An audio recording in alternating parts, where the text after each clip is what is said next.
As we heard the eerie first notes of the iconic theme tune and saw the famous police box, Doctor Who marked the start of Saturday Night Telly for 13 million viewers. Nobody knew it was going to be a huge success when it started. It's one of the biggest shows ever. Part of British TV's makeup. The whole family could watch it. With his distinctive white hair, the first actor to play the Doctor was William Hartnell. The grainy black and white footage introduced audiences to fantastic new worlds. It's a simple concept. It's the Lone Ranger, the stranger who comes into your life and makes things better and rides off again. Part of the wonderful thing about Doctor Who is you've got all these weird and wonderful monsters. So the worst one, was the Daleks. You will move ahead of us and follow my directions. This way. Immediately.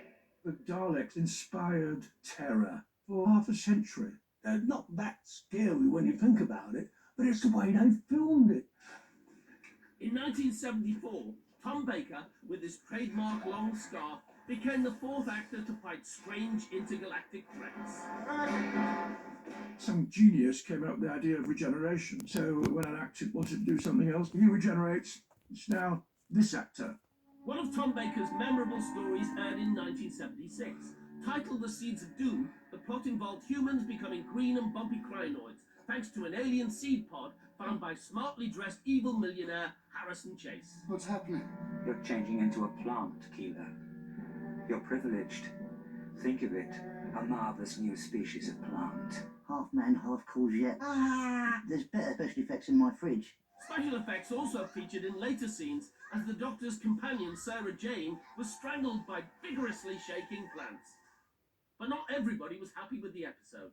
Mary Whitehouse was this campaigner for keeping telly clean. She was the queen of censorship. The self-appointed moral compass of the country. She didn't like sex on TV. No violence, She didn't like swearing. no drugs. If she didn't like it, it was taken out. I think she liked Nicholas Witchell, though.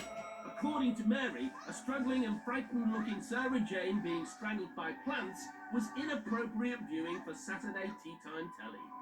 She commented, strangulation by hand, by claw, by obscene vegetable matter is the latest gimmick the BBC is using to attract audiences. Get off! Get off! What am I actually watching here? It's a killer bush. It's just a load of green stuff. You can almost see the hand inside. Don't resist us, Scooby. You must die. All plant eaters must die. She said it was frightening the life out of our tots. That's what children are there for, to be terrified. Even I knew at probably about 6. That was a standby props bloke going with a bit of sycamore.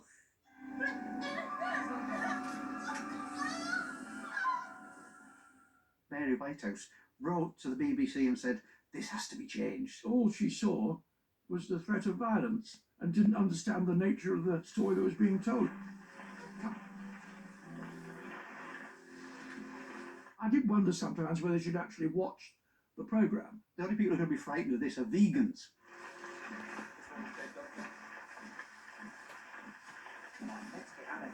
The unbelievable thing is that the BBC took her quite seriously, and she received an apology from the Director General of the day. Producers of Doctor Who were asked to tone down some of the elements of future episodes. Scripts would be changed. Some of the offending episodes were actually edited.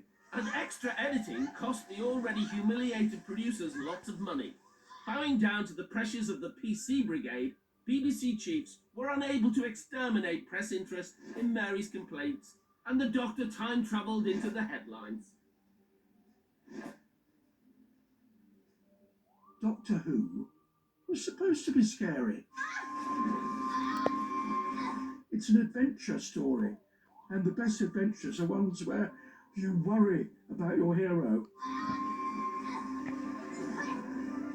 In order to have that worry, you have to have a genuine threat. The show isn't for tots.